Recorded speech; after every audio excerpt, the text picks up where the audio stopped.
Si pudiéramos viajar al pasado y observar distintas regiones de México a mediados del siglo XVII, nos sorprendería encontrar muchas personas de origen africano, conviviendo con indígenas, españoles y mestizos.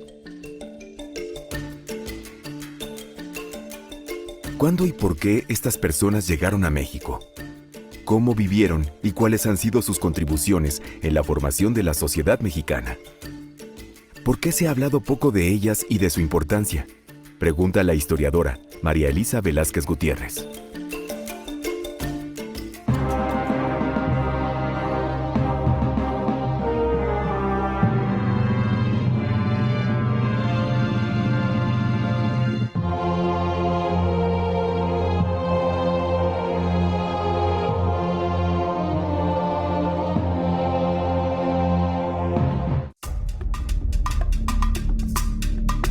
Los primeros africanos y afrodescendientes arribaron a México desde 1519 con las tropas de conquista. Hernán Cortés tuvo entre las suyas a Juan Garrido, esclavo que participó en las guerras del centro de México, Guerrero y Baja California, por lo que obtuvo la libertad y posiblemente es el que aparece en una de las imágenes más conocidas sobre el encuentro entre Cortés y Moctezuma.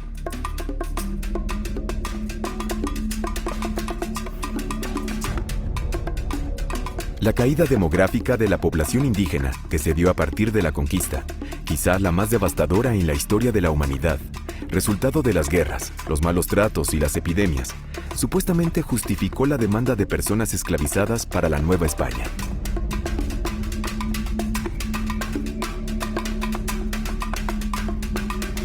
En los primeros años de la colonización, se esclavizaron indígenas, africanos y afrodescendientes.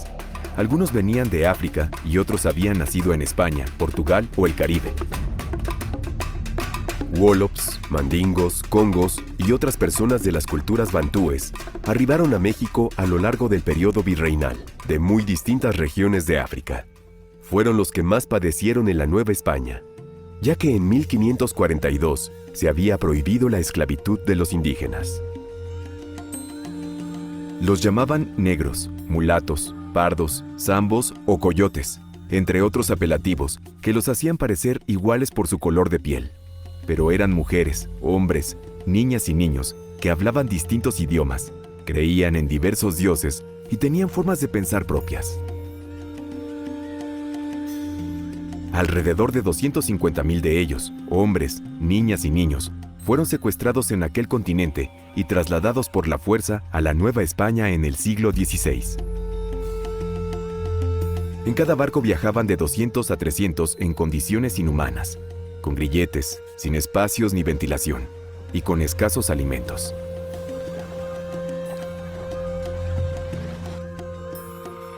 Después de 2 o 3 meses de navegación, llegaban a los puertos de Veracruz, Acapulco, Campeche y algunos otros de ambos litorales del territorio novohispano.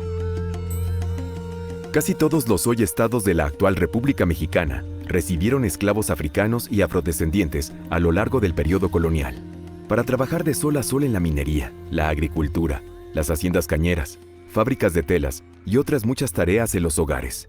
Recibían golpes o latigazos, severos castigos, se abusaba de las mujeres.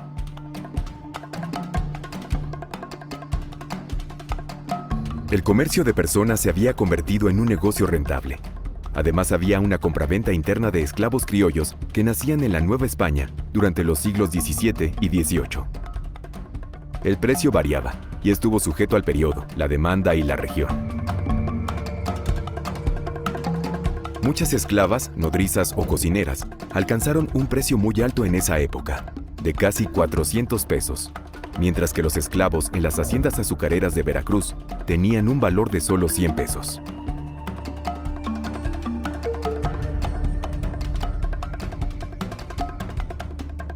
A partir del siglo XVIII, la compraventa de esclavizados comenzó a disminuir.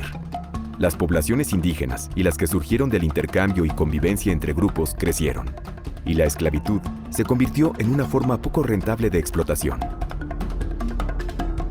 Las poblaciones de origen africano, junto con las indígenas y mestizas libres, vivieron situaciones de pobreza y marginación.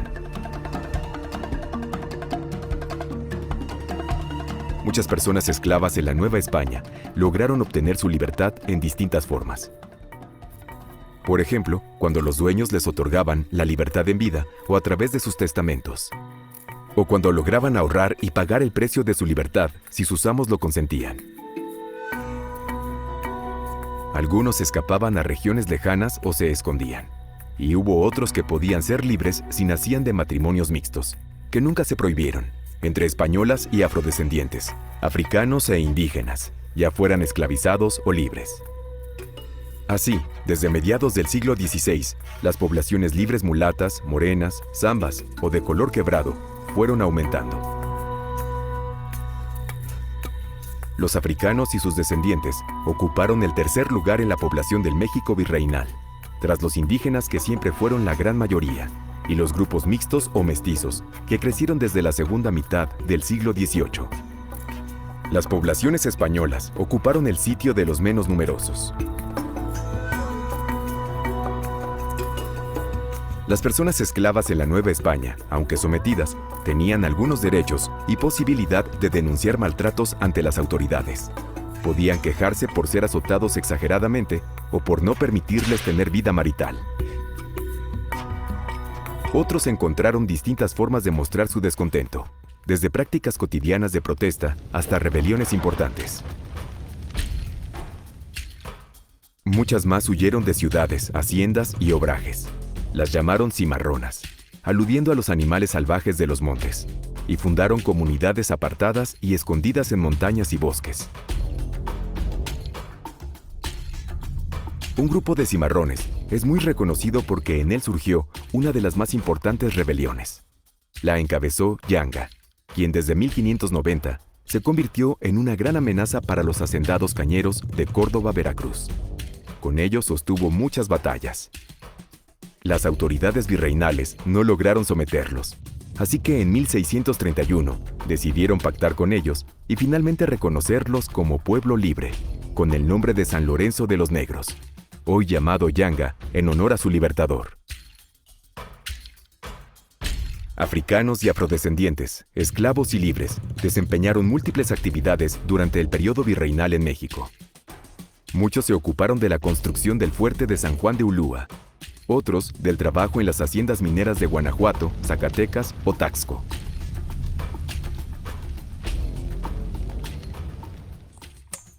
Los maestros de hacer azúcar, en los trapiches o ingenios fueron muy cotizados y llegaron a valer a mediados del siglo XVII hasta 600 pesos de oro común.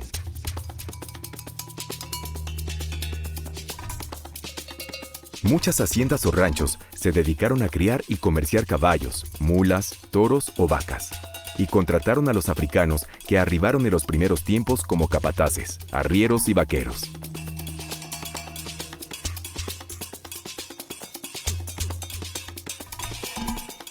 José María Morelos y Vicente Guerrero, ambos afrodescendientes, fueron arrieros por lo que conocían muy bien los caminos de la Nueva España.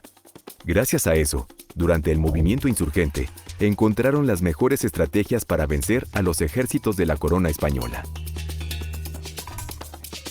De origen africano, también fueron distintos herreros, talabarteros, zapateros, sastres o pintores. Entre estos destacó el mulato Juan Correa, muy famoso y valorado hacia fines del siglo XVII, quien pintó, junto con Cristóbal de Villalpando, otro artista barroco de su tiempo, la sacristía de la Catedral de la Ciudad de México.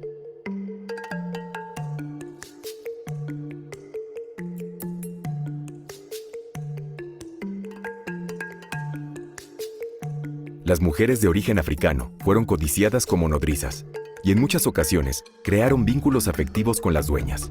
Algunos niños, ya adultos, valoraban su trabajo y cariño, y les daban la libertad, a veces la de sus hijos y ciertos bienes.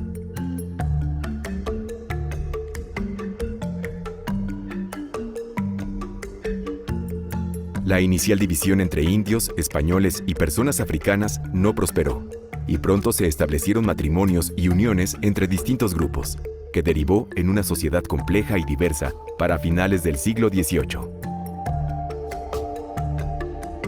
Varios africanos aprendieron español y también náhuatl u otra lengua indígena, y contribuyeron musicalmente a las expresiones culturales novohispanas con canciones de cuna, villancicos de la época, fandangos, saraos y danzas.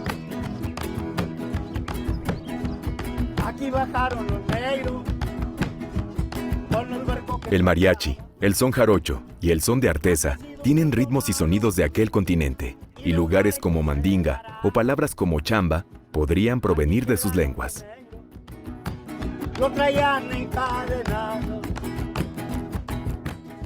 Sin embargo, desde finales del siglo XVIII, la sociedad mexicana se pensó como la unión entre indígenas y europeos, básicamente mestiza, y se dejaron de lado las aportaciones de origen africano y su importancia en la formación del nuevo Estado-nación.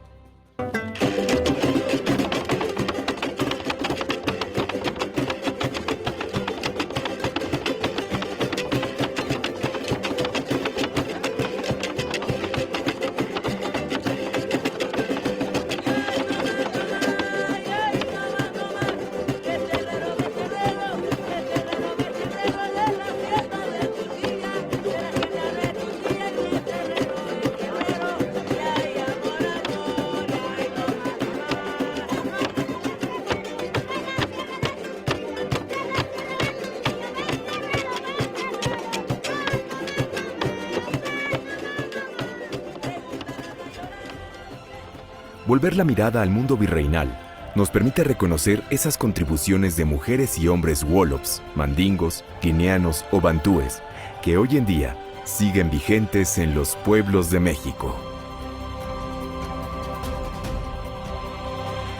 En el siglo XVIII empiezan a estar presentes las ideas sobre la raza, esta idea falsa de que los seres humanos nos dividimos en distintas razas, pero además que unas son superiores y otras son inferiores, y entre ellas, por supuesto, la africana era inferior. Entonces ahí el color de la piel y los rasgos físicos y la cultura empiezan a ser determinantes. Entonces, digamos que desde finales del siglo XVIII, pero sobre todo en el siglo XIX, a partir de la independencia, empieza un olvido, una negación, un menosprecio a la importancia de los africanos en México. Tiene que ver con el racismo que se desarrolla, pero también tiene que ver con esta idea de unir a los pueblos de México en una sola constitución, en una sola conformación, formada solo por europeos y por indígenas, además como si estos fueran un solo grupo, ¿no? Cuando los indígenas pues eran muchos grupos, y también los españoles.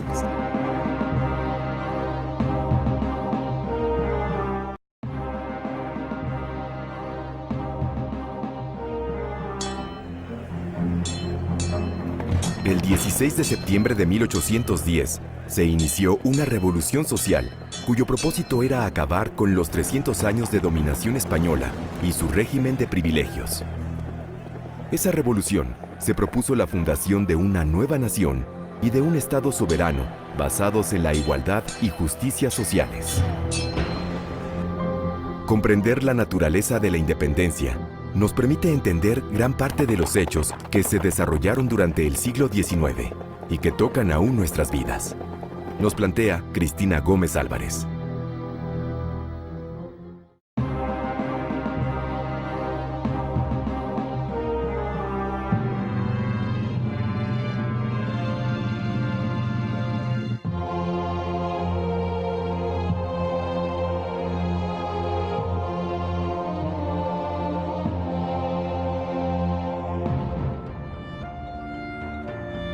La independencia fue resultado de un largo proceso que se gestó en las últimas décadas del siglo XVIII y que trajo grandes transformaciones para la historia de la humanidad, como la Revolución Industrial, originada en Inglaterra por 1760, la Revolución de Independencia de las 13 colonias inglesas en Norteamérica y la Revolución Francesa de 1789 y su Declaración de los Derechos del Hombre y del Ciudadano, que proclamaba que todos los hombres nacen iguales y libres.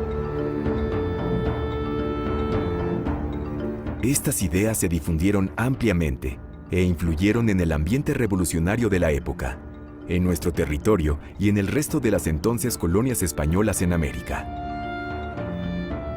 Ante este desafío, se establecieron en Nueva España las reformas borbónicas, que crearon nuevos impuestos, establecieron monopolios reales y desarrollaron la minería. Esto generó grandes ingresos económicos para la corona española. Los impuestos provocaron un gran descontento en las colonias. Los esclavos, indios y las llamadas castas eran los grupos sociales más desprotegidos, explotados y discriminados de la sociedad colonial, y predominantes en el conjunto de la población novohispana, 82% del total. Mientras tanto, en Europa los franceses ocuparon el territorio español. Fernando VII, quien había asumido la corona española después de despojar del trono a su padre Carlos IV, tuvo que llegar a un acuerdo con ellos junto con su padre, y ambos le entregaron la corona a Napoleón, que nombró a su hermano José Bonaparte rey de España. ¿Cuál sería el futuro del virreinato?, se preguntaban en Nueva España. El único punto de acuerdo entre los novohispanos era no aceptar la dominación francesa y jurar fidelidad y lealtad al rey Fernando VII, prisionero de Bonaparte. Pero, ¿en quién debería recaer entonces la autoridad que dejó vacante el rey español? El Ayuntamiento de la Ciudad de México, voz de los ricos novohispanos, intentó con las simpatías del virrey Iturrigaray formar un gobierno propio en el que recaería el poder mientras Fernando VII siguiera preso. Pero los miembros de la audiencia, administradora de la justicia, de mayoría peninsular, se opusieron. Dieron un golpe de estado, enviaron de regreso a España al virrey y nombraron a uno nuevo. Sin posibilidad de tener un gobierno autónomo, solo quedó el camino de la insurrección para alcanzar la independencia. Y fue el que se tomó en el pueblo de Dolores el 16 de septiembre de 1810. El cura Miguel Hidalgo, quien convocó al pueblo a rebelarse contra los españoles y a luchar por la independencia.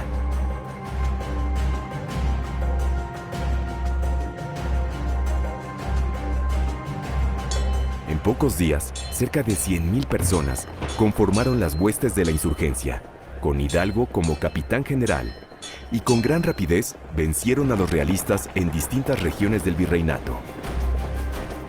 El obispo de Valladolid y otros excomulgaron a Hidalgo y a sus compañeros, y a los feligreses que se les unieran, los ayudaran o leyeran sus proclamas. En octubre, un bando de Hidalgo, firmado por Ignacio Rayón, decretó la abolición de la esclavitud, del sistema de castas y del tributo que pagaban los indios.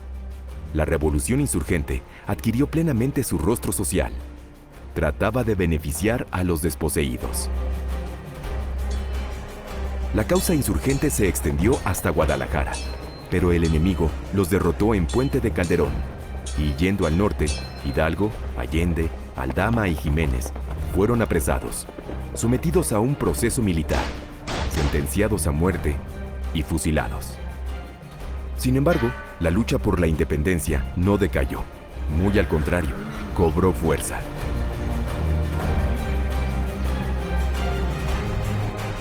Los líderes rebeldes se reunieron en la Junta de Zitácuaro y fundaron el primer gobierno insurgente. Y bajo la dirección del caudillo José María Morelos, elaboraron el plan para conducir la revolución. Las exitosas campañas militares de Morelos dieron gran auge a la revolución, que controló un amplio territorio. En septiembre de 1813, se inauguró el Congreso Nacional en Chilpancingo. Allí se presentó Sentimientos de la Nación, el fundamental documento redactado por Morelos, que reunía los postulados que sostenían la lucha desde 1810. Pero el Sentimiento 5 era nuevo. Planteaba la división de los tres poderes, dejando fuera a Fernando VII. Así daba el paso definitivo hacia la República. El Sentimiento 12, por su parte, asentaba la orientación social de la causa, pues ordenaba, entre otros puntos, moderar la opulencia y la indigencia, y aumentar el jornal del pobre. Con base en los sentimientos de la nación, el Congreso aprobó redactar una constitución, que se promulgaría en octubre de 1814.